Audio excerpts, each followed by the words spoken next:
The notification sound from my phone cut through the quiet of my downtown Portland office like a blade. I glanced down, expecting to see Jessica's usual good morning text. But instead, Tyler's Instagram story filled my screen. There she was, my girlfriend of 3 years, laughing and clinking champagne glasses with people I barely recognized, wearing the black dress I'd bought her for our anniversary dinner. The same anniversary dinner she'd canceled on me just 4 hours earlier, claiming she had a sudden migraine and needed to rest. Before we jump back in, tell us where you're tuning in from, and if this story touches you, make sure you're subscribed, because tomorrow I've saved something extra special for you. The timestamp showed 11:47 p.m. Our reservation had been for 8 o'clock. The rain drummed against the floor-to-ceiling windows of my marketing agency as I stared at that photo, my coffee growing cold in my hands. 3 years of my life flashed before my eyes in that moment, every surprise I'd planned, every compromise I'd made, every time I'd put Jessica's needs before my own. The custom photo album I'd spent 2 weeks creating sat mockingly on my desk, wrapped in silver paper with a red bow, filled with printed memories from every month we'd been together. Each page had a handwritten note about why that moment mattered. To me, I scrolled through more of Tyler's stories. There was Jessica again, this time dancing with some guy I didn't recognize, her head thrown back in laughter. The same laugh that used to make my heart skip. Now it just made my stomach turn. Another story showed her taking shots with Ashley and Brittany, her closest friends who had helped her lie to me about being sick. They'd all known. They'd all been part of this elaborate deception. While I sat alone at Riverside Italian, watching other couples celebrate their own milestones, checking my phone every 5 minutes for updates on her condition. The irony wasn't lost on me. Tyler wasn't just throwing any party. It was his birthday celebration, and he'd invited me weeks ago. I'd declined because it was our anniversary, and Jessica had made such a big deal about having a romantic evening together. She'd even picked out the restaurant, insisting we needed to reconnect after I'd been working late on the Henderson campaign. It's the same campaign that had earned me a potential promotion to senior creative director, which would have meant relocating to Seattle. The same promotion I'd turned down without hesitation because Jessica had cried when I mentioned it, saying she couldn't imagine her life without me in Portland. My hands trembled slightly as I opened our text thread. Her last message, sent at 6:30 p.m., read, "Babe, I'm so sorry, but this headache is getting worse. Can we reschedule? Promise I'll make it up to you tomorrow. Love you." 3 little words that now felt like acid on my tongue. I'd responded immediately with concern, offering to bring her soup, medicine, anything she needed.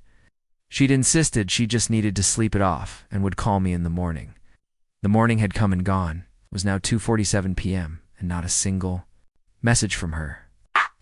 But Tyler's Instagram stories kept updating throughout the day, showing the aftermath of the party. Empty bottles, people passed out on couches. And in one particularly painful image, Jessica's purse sitting on what looked like Tyler's kitchen counter next to a pair of heels that matched her dress. I thought about all the signs I'd missed, or chosen to ignore. How she'd been increasingly distant lately, always finding excuses to avoid our usual Friday night dinners. How she'd stopped wearing the promise ring I'd given her 6 months ago, claiming it didn't match her new style. How she'd been spending more and more time with Ashley and Brittany, who had never liked me anyway.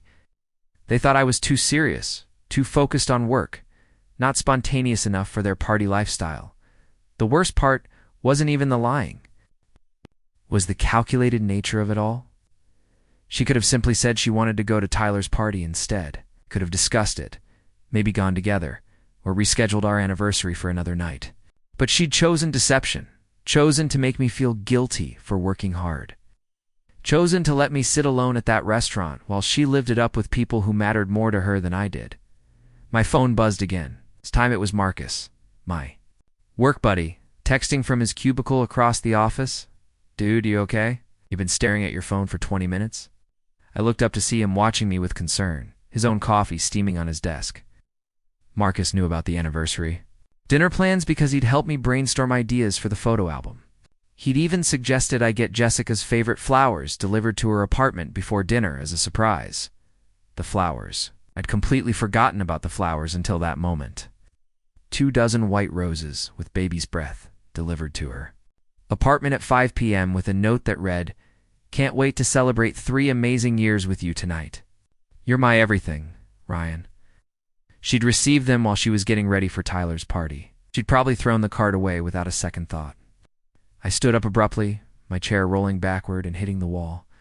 Marcus looked up again, this time with raised eyebrows.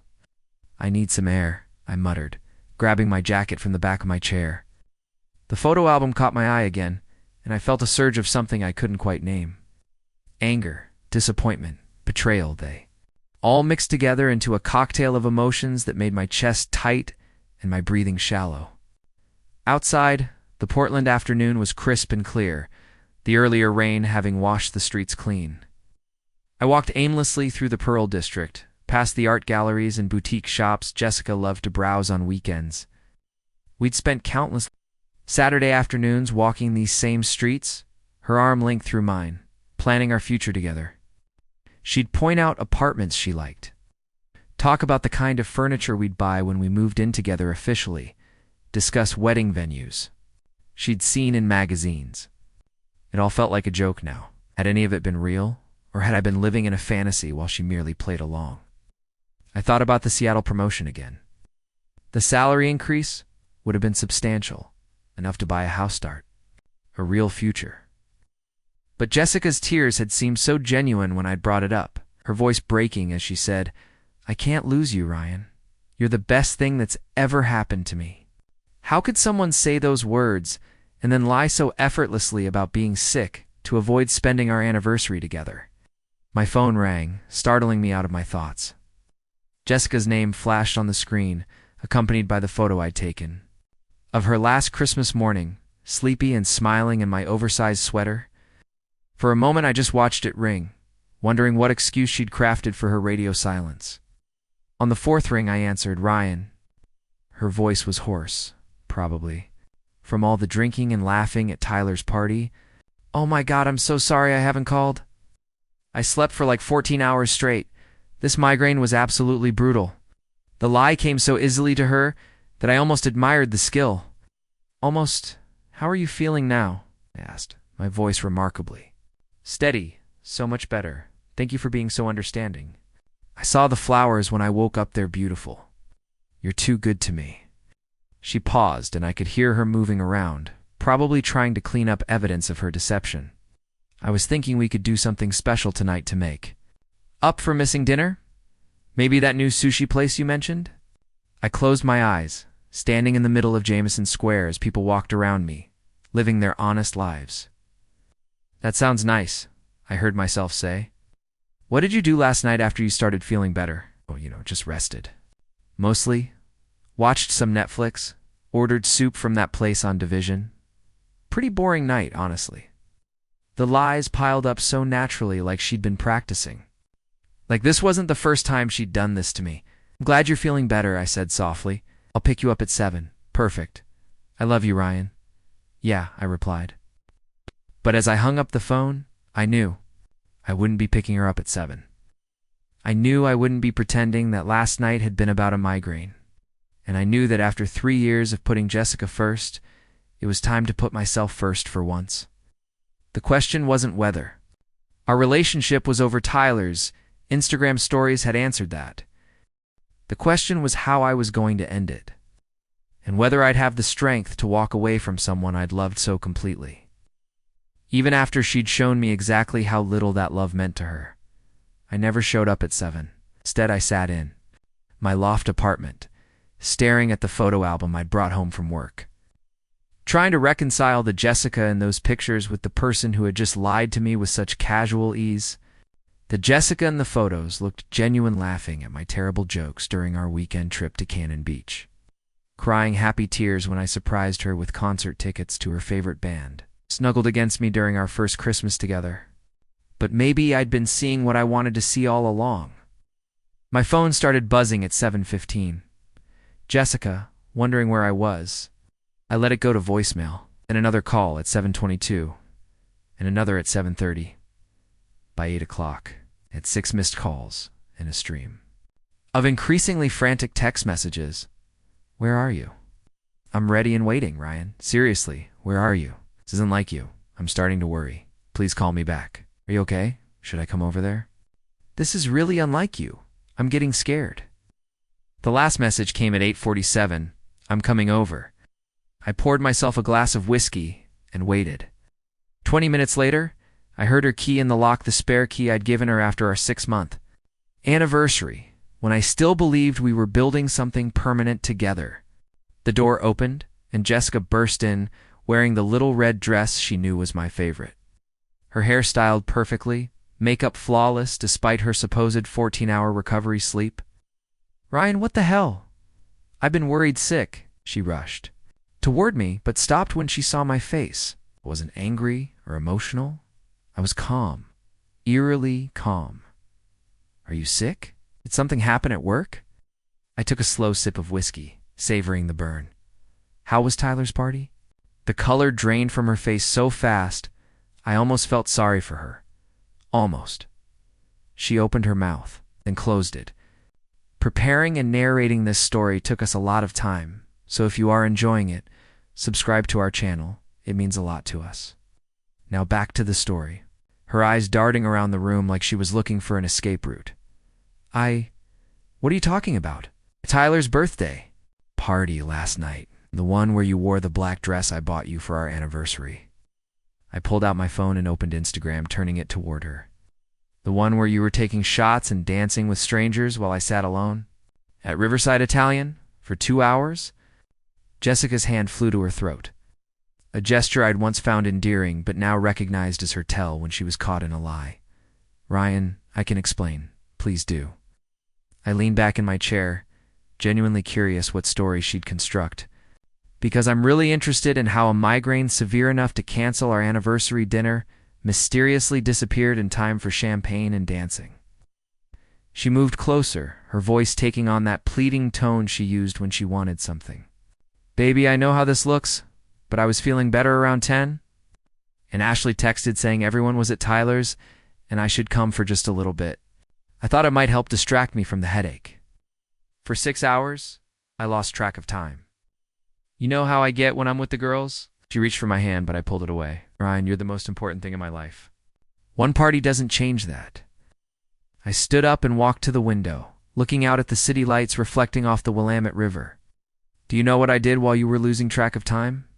Baby, I called the restaurant 3 times to push back our reservation, hoping your migraine would pass. I Googled home remedies for headaches. I drove to Whole Foods at 9:30 to buy ingredients for that ginger tea your mom makes when you're sick. I turned to face her. I was planning to show up at your apartment with medicine and soup, but I didn't want to wake you if you were finally sleeping. Jessica's eyes filled with tears, but they looked calculated rather than genuine. I'm so sorry. You're right to be upset. It was selfish and thoughtless, and I should have texted you when I started feeling better. You should have been honest with me from the beginning. You're absolutely right. But Ryan, we can fix this. It's 1 mistake in 3 years. Has to count for something. She stepped closer again. I'll make it up to you. We can plan an even better anniversary celebration. Whatever you want. I almost laughed at the absurdity of it. She still didn't get it. This wasn't about a missed dinner or a ruined celebration. This was about trust, about respect, about the fundamental dishonesty that had apparently been lurking beneath the surface of our relationship all along. Jessica, do you remember when I told you about the Seattle promotion? The subject change seemed to confuse her. Of course, why? Do you remember what you said when I mentioned it might mean relocating? She shifted uncomfortably. I said I didn't want you to leave, you cried. You told me you couldn't imagine your life without me. You made me promise to turn it down, and you did. Which just shows how much you love me. I turned down a 40% salary increase and a senior director title because you convinced me that our relationship was more important than my career advancement. I finished my whiskey and set the glass down with deliberate precision. But apparently, Tyler's birthday party was more important than our 3-year anniversary. The tears in Jessica's eyes started to look more real now, probably because she was finally understanding the gravity of the situation. Ryan, please don't compare those two things. It's not the same. You're right. It's not the same. Because I made my choice based on love and trust and a future I thought we were building together. You made your choice based on what would be more fun in the moment. My phone buzzed with a text from Marcus. Hey man, hope the anniversary dinner went well. See you tomorrow. The irony of the timing wasn't lost on me. Jessica noticed me checking my phone and seemed to take it as an opportunity. Look, I know I messed up. But people make mistakes, Ryan. Even people who love each other. Can't we work through this? The mistake wasn't going to Tyler's party.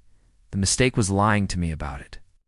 The mistake was letting me sit alone at that restaurant while you were laughing and drinking with people who apparently matter more to you than I do. I walked past her toward the door. The mistake was thinking I wouldn't find out. Where are you going? For a walk. I need some air. Ryan, please don't leave angry. Let's talk about this. Let's figure it out together. I paused with my hand on the doorknob. Jessica, do you love me? Of course I love you. How can you even ask that? If you loved me, you wouldn't have spent our anniversary with other people. If you loved me, you wouldn't have lied to my face about being sick. If you loved me, you would have wanted to be with me last night more than anywhere else in the world.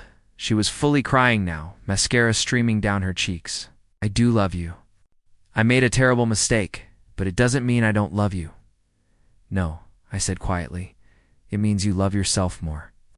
I left her standing in my apartment and walked out into the Portland night. The city felt different somehow, like I was seeing it through new eyes. For 3 years, I'd experienced this place as half of a couple, always considering Jessica's preferences, always planning around her schedule, always making sure she was happy and comfortable. Now, walking alone through the familiar streets, I felt something I hadn't experienced in a long time: complete autonomy. My phone rang constantly during that walk. Jessica, then Ashley, then Brittany. Activated. They'd clearly activated their damage control network, trying to reach me with explanations and excuses and promises that it would never happen again. I turned the phone off and walked until my feet hurt, eventually ending up at Powell's Books, where I spent 2 hours browsing sections I'd never explored before because Jessica always got bored in bookstores. When I finally returned to my apartment around midnight, Jessica was gone.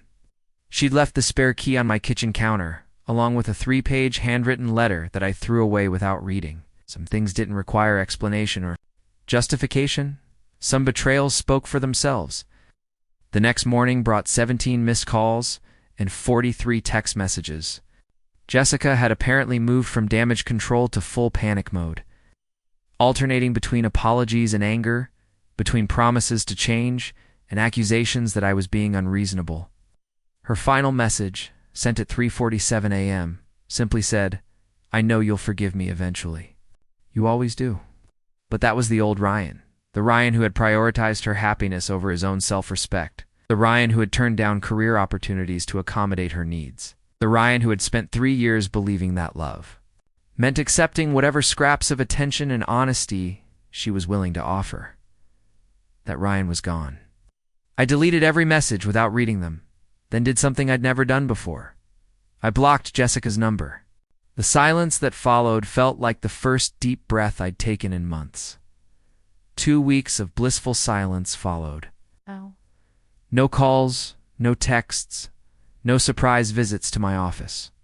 I threw myself into work, finally accepting the Seattle promotion I'd previously declined. My boss, Jennifer, was thrilled when I walked into her office that Tuesday morning and asked if the position was still available. "Ryan, honestly, we were hoping you'd reconsider. The Henderson campaign you spearheaded showed exactly the kind of innovative thinking we need up north." She leaned back in her chair, studying my face. "What changed your mind? Personal circumstances?" I replied simply, "When would you need me to start? We'd like to transition you over the next month. There's a lot of client handoff work to coordinate." She paused. "Is everything all right? You seem different?" Different was an understatement. For the first time in 3 years, I was making decisions based purely on what was best for my future, not on what would make someone else happy. The freedom was intoxicating. That Saturday, I decided to visit the Alberta Arts District to scout some local artists for a campaign we were developing. I'd always loved that part of Portland, but rarely went there because Jessica found it too hipster and pretentious. Walking through the galleries and studios, I felt like I was rediscovering my own city. I was examining a particularly striking abstract piece when a soft voice behind me said, "It's by Marcus Chen. He's incredible." With color theory, I turned to find a woman about my age with dark hair pulled back in a loose bun, wearing jeans and a vintage band t-shirt. She had Jessica's nose and smile, but her eyes were different, warmer, more genuine. It took me a moment to place her. Mia. Her face lit up with recognition. "Ryan, oh my God, I almost didn't recognize you. You look..." She paused, searching for the right word. Lighter, somehow. Mia was Jessica's younger sister by 2 years, though they couldn't have been more different. While Jessica was all sharp edges and calculated charm, Mia had always been the quiet one, the one who preferred books to parties and museums to clubs.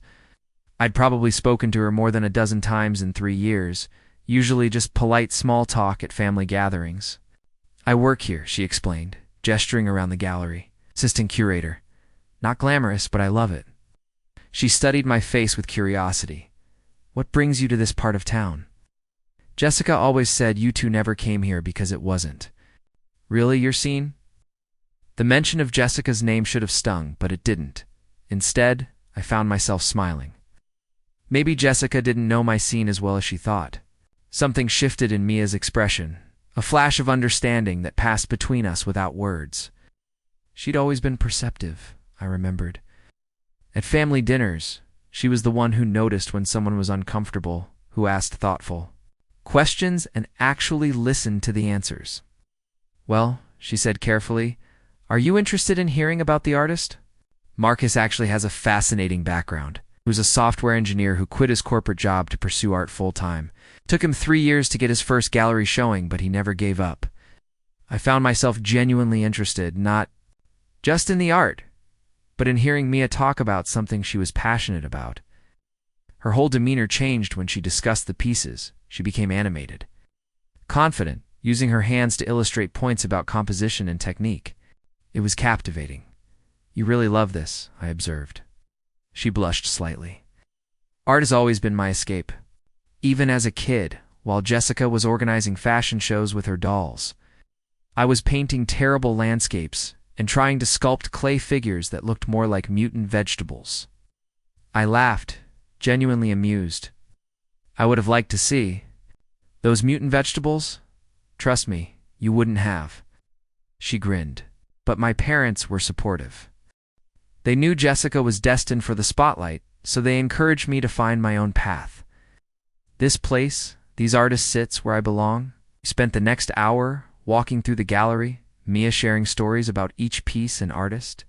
Her passion was infectious, and I found myself seeing the art through her eyes, understanding layers of meaning I would have missed on my own. When we reached the last piece, I realized I'd been enjoying myself more than I had in months. "Can I ask you something?" Mia said, as we stood in front of a sculpture made from reclaimed materials. "And you can tell me it's none of my business." "Sure." "Jessica mentioned that you two were having some difficulties." "She's been pretty upset lately, staying in her room a lot, not really talking to anyone." Mia looked uncomfortable bringing it up. "I know we don't know each other well, but you seem like a good person. Whatever happened between you two, I hope you're okay." Her concerns seemed genuine, without the manufactured drama that always accompanied Jessica's emotional displays. I appreciated that she wasn't fishing for details or trying to play mediator. "It's complicated," I said, "but I'm doing better. Now, thank you for asking. For what it's worth, Jessica has always been impulsive. Ever since we were kids, she'd make decisions based on what felt exciting in the moment, not what was necessarily good for her long term." Mia's voice was careful, diplomatic. "She's my sister, and I love her, but I know she can be difficult." "You don't have to explain her to me," I said gently. "I know who Jessica is." I wasn't explaining her. I was explaining why someone like you deserves better. The comment hung in the air between us, loaded with implications neither of us was quite ready to address. Mia seemed to realize what she'd said and looked mortified. "I'm sorry, that was completely inappropriate. Shouldn't have." "It's okay," I interrupted. "Actually, it's refreshing to hear someone speak honestly about the situation." We exchanged an awkward smile, and I realized I needed to leave before this conversation went somewhere that would complicate both our lives. I should probably head out. Thank you for the private tour. It was really enlightening. Wait, Mia said as I turned toward the door. Are you free next Saturday? We're having an artist reception for a new exhibition. Local photographers documenting Portland's changing neighborhoods. It might be interesting for your work. I hesitated. Going to an art reception with Jessica's sister felt like crossing a line I wasn't sure I was ready to cross. But looking at Mia's hopeful expression, I realized I wanted to cross it. I'd like that. I said, what time? 7 o'clock. I'll put your name on the list. As I walked back to my car, I found myself thinking about the differences between the two sisters. Jessica had always demanded attention, requiring constant validation and entertainment. She was the kind of person who made grand gestures and dramatic declarations, who needed to be the center of every story. Mia, on the other hand, seemed comfortable in her own skin, content to let others shine while she quietly pursued her own passions. My phone buzzed with a text from an unknown number. Ryan, it's Mia. Got your number from the gallery visitor sheet. Hope that's not creepy. Thanks for letting me geek out about art today. Looking forward to Saturday? I stared at the message for a long moment before responding. Not creepy at all. Thanks for sharing your passion. See you Saturday. The next week passed slowly. Found myself thinking about Saturday more than I cared to admit. It wasn't that I was interested in Mia romantically, or at least, I told myself I wasn't. Was Jessica's sister, which made any potential attraction problematic at best. But there was something about her that intrigued me, something authentic and unpretentious that I realized I'd been missing. Thursday brought an unexpected complication. I was having lunch at a food cart pod near my office when Tyler appeared at my table looking sheepish and uncomfortable. Ryan, hey, can we talk? I gestured to the empty seat across from me, curious what my former best friend could possibly want to discuss. Look, I know things are weird between us right now because of the whole Jessica situation. Tyler fidgeted with his coffee cup. But I need you to know that I had no idea she was lying to you about being sick. I thought you two had broken up or something. We'd have broken up. Yeah, but I thought you'd already broken up before my party. She showed up acting all single and available, talking about how she was ready to have fun again. Tyler's face was earnest. If I'd known she was supposed to be with you that night, I would have told her to leave. I believed him. Tyler had his flaws, but he'd never been the type to deliberately sabotage a relationship. It's not your fault, Tyler. Jessica made her own choices that night. Still, I feel terrible about it. She's been calling me constantly, asking if I've talked to you, begging me to convince you to forgive her. He leaned forward. Ryan, I've known you for 8 years. I've never seen you as happy as you were with Jessica, but I've also never seen you as miserable as you were those last few months. Maybe this breakup is for the best. Maybe it was. Maybe I'd been so focused on trying to make Jessica happy that I'd forgotten what it felt like to be happy myself. Maybe I'd confused intense, dramatic love with healthy, sustainable love.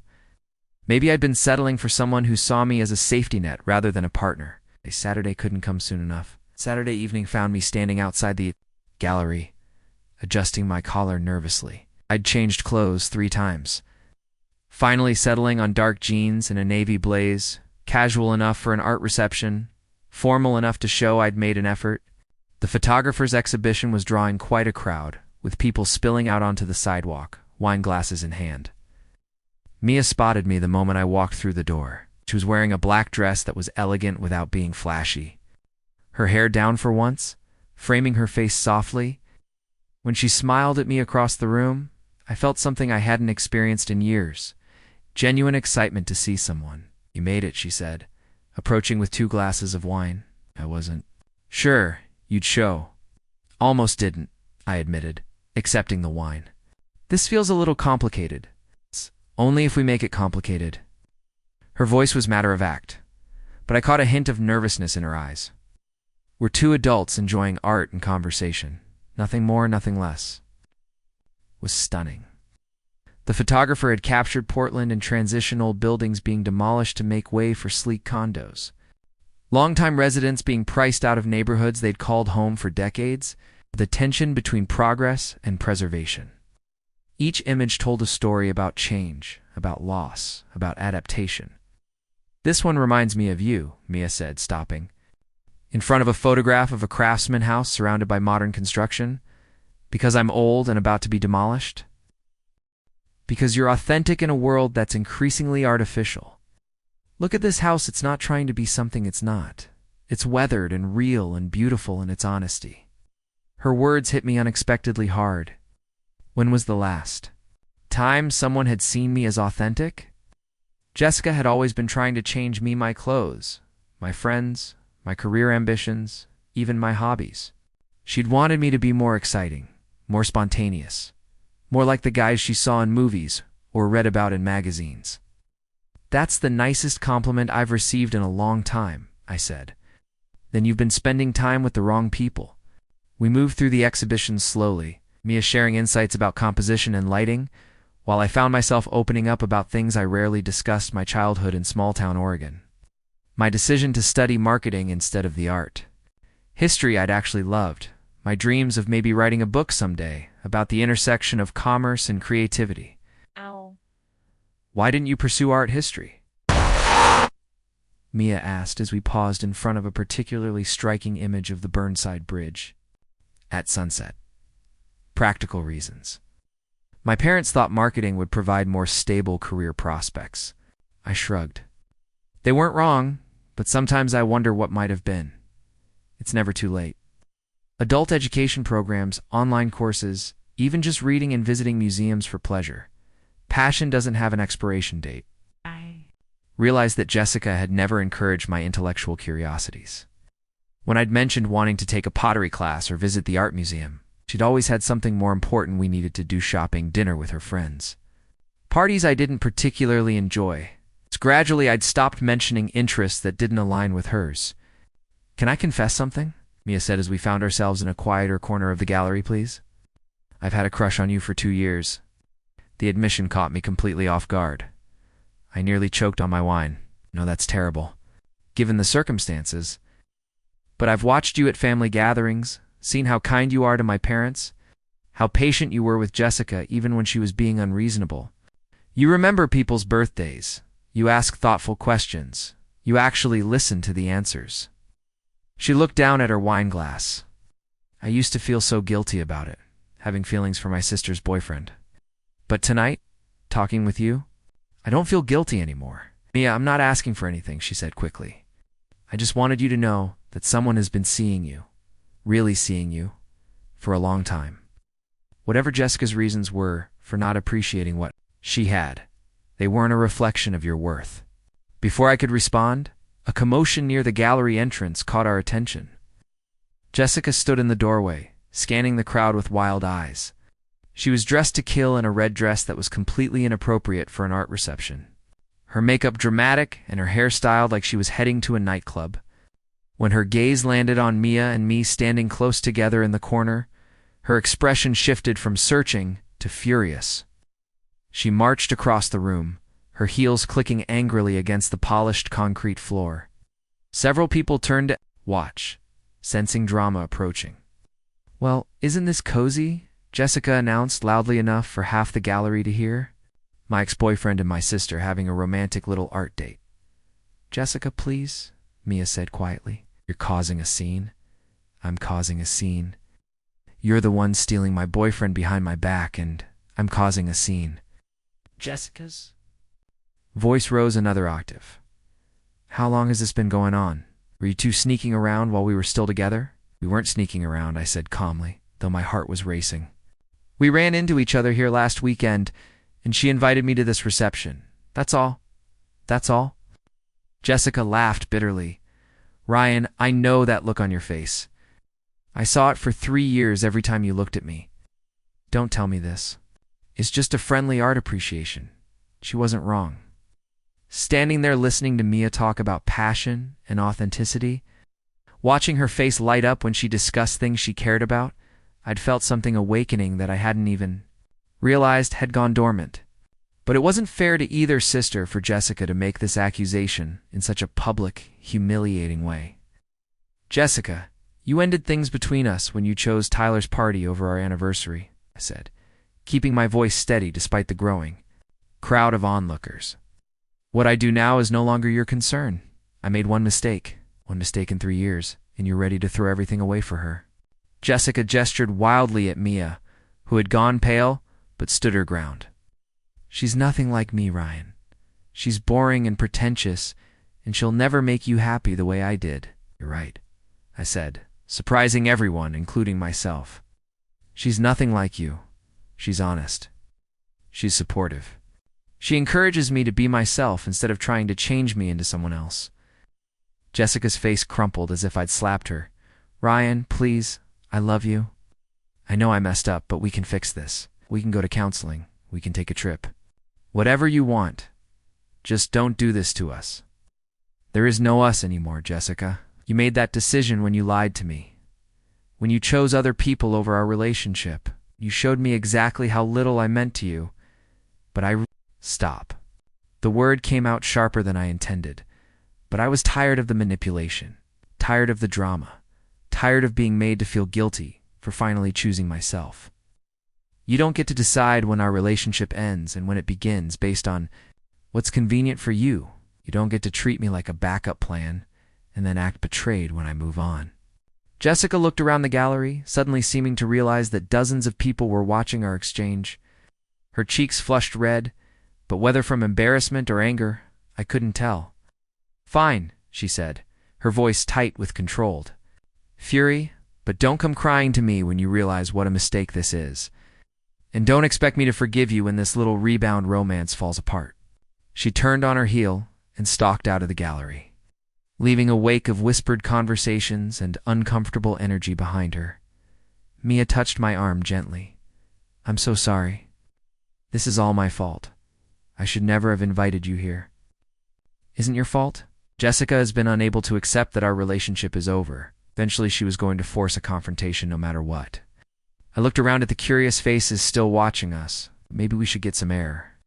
We stepped out onto the sidewalk, the cool Portland evening, a welcome relief from the charged atmosphere inside. Mia wrapped her arms around herself. Whether from cold or stress, I wasn't sure. "That was intense," she said finally. That was Jessica. Everything with her is intense, even the endings. I studied Mia's face in the streetlight. "Are you okay?" "I should be asking you that question." She'd basically accused us of having an affair in front of 50 people. Ow. Let them think what they want. The people who matter will know the truth. I paused, realizing what I was about to say would change everything between us. Besides, maybe she wasn't entirely wrong about one thing. "What do you mean?" "Maybe this isn't just friendly art appreciation." Mia's breath caught, and for a moment we just stood there looking at each other on the sidewalk outside the gallery. The sounds of the city fading into background noise. 3 weeks ago, I'd thought I was going to marry Jessica. Now I was standing with her sister, feeling more alive and authentic than I had in years. "Ryan," Mia said softly, "if we do this SIF, we explore whatever this is between us theirs. No going back. Jessica will never forgive either of us. I know, my whole family will be caught in the middle. Holiday dinners will be awkward for years, maybe forever. I know. Everyone will say we're terrible people who fell in love. Behind Jessica's back, even though that's not what happened. I know." I stepped closer to her. "The question is, do you care?" She looked up at me, her eyes searching my face for something reassurance, maybe, or permission to want something that felt forbidden. I've spent my whole life being the good sister, the one who never causes problems, who always puts everyone else's needs before my own, she said. But for once, I want to be selfish. For once, I want to choose what makes me happy instead of what makes everyone else comfortable. Then choose. She chose me. 6 months later, I was standing in the kitchen of my new Seattle apartment, unpacking boxes while Mia arranged wildflowers in a mason jar on the counter. The promotion had come with a beautiful view of Elliott Bay, and enough space for both of us to pursue our passions. A home office for me and a small studio where Mia could paint on weekends. This feels surreal, Mia said, stepping back to admire the flowers. 6 months ago, I was watching you from across family dinner tables, and now we're building a life together. Any regrets? I asked, though I already knew the answer from the way she looked at me every morning. Only that we didn't meet first. The transition hadn't been smooth. Jessica had made sure of that. She'd turned our relationship into a family crisis, painting herself as the victim of a cruel betrayal. She'd convinced half the family that Mia had been scheming to steal me away, that we'd been conducting a secret affair behind her back. Holiday gatherings became battlefield negotiations, with relatives choosing sides and uncomfortable silences replacing what used to be easy conversation. But Mia had surprised everyone, including herself, with her strength. She'd stood up to Jessica's manipulation tactics, calmly explaining to anyone who would listen that love doesn't follow convenient timelines or respect arbitrary boundaries. She'd refused to apologize for finding happiness with someone who appreciated her exactly as she was. Ryan, there's something I need to tell you, Mia said, her voice suddenly serious. She was holding an envelope that had been mixed in with our moving boxes. This came to my old apartment last week, forwarded from Jessica. My stomach tightened.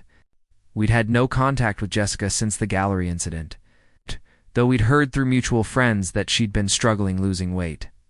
Missing work, apparently telling anyone who would listen that I'd ruined her life by choosing her. Sister over her. Do you want me to read it? Mia asked gently. I nodded, settling onto our new couch as she opened the letter. Ryan, Mia read aloud. I know you probably hate me now, and maybe I deserve that. I've had 6 months to think about what happened between us, and I finally understand what I lost. It wasn't just you, it was the person I could have been if I'd learned to love myself the way you loved me. She paused, glancing at me before continuing. I spent 3 years taking you for granted because I was so focused on what I thought. I wanted that I couldn't see what I actually had. You were patient when I was selfish, loyal when I was careless, and honest when I was living in denial. I threw away the best relationship of my life for a party that didn't even matter. The words hit harder than I'd expected. This wasn't the manipulative Jessica I remembered, full of excuses and deflection. This sounded like someone who had finally looked in the mirror and didn't like what she saw. I'm not writing this to try to win you back, Mia continued reading. I know it's too late for us, and honestly, watching you with Mia has made me realize that you two make sense in a way we never did. She sees the parts of you that I was too self-absorbed to notice. She encourages your dreams instead of dismissing them. She loves you quietly and deeply, the way you deserve to be loved. Mia's voice cracked slightly on those words, and I reached over to squeeze her hand. I'm moving to Denver next month to start fresh. I need to learn who I am when I'm not defining myself through other people's attention.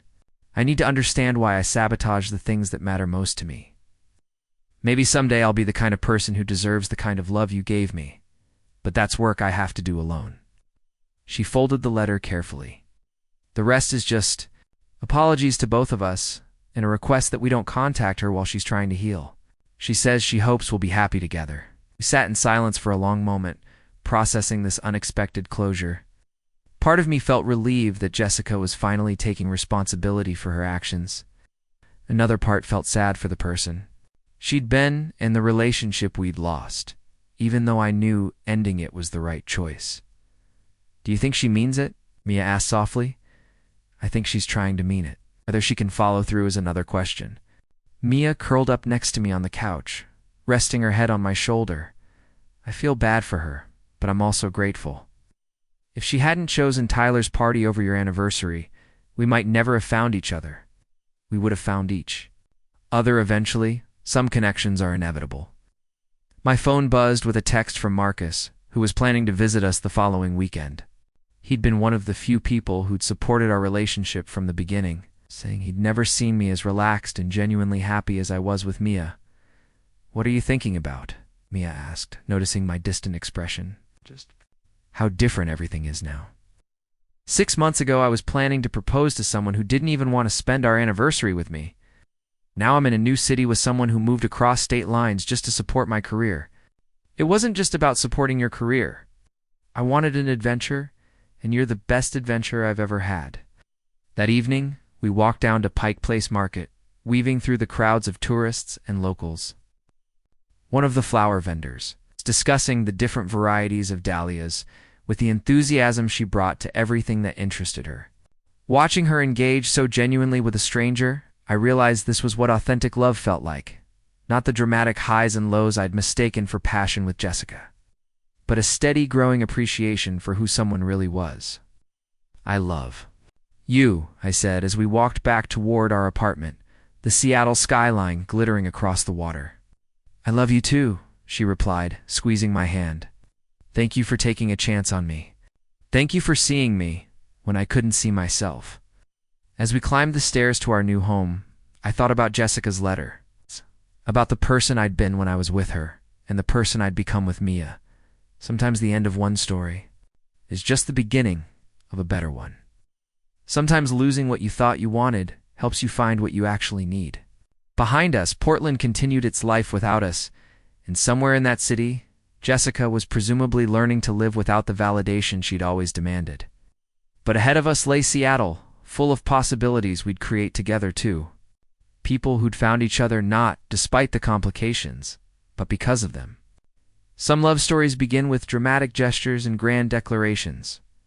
Ours began with quiet recognition, with finally being seen by someone who understood that the best relationships aren't built on intensity alone, but on the steady foundation of mutual respect, shared values, and the radical act of choosing each other every single day.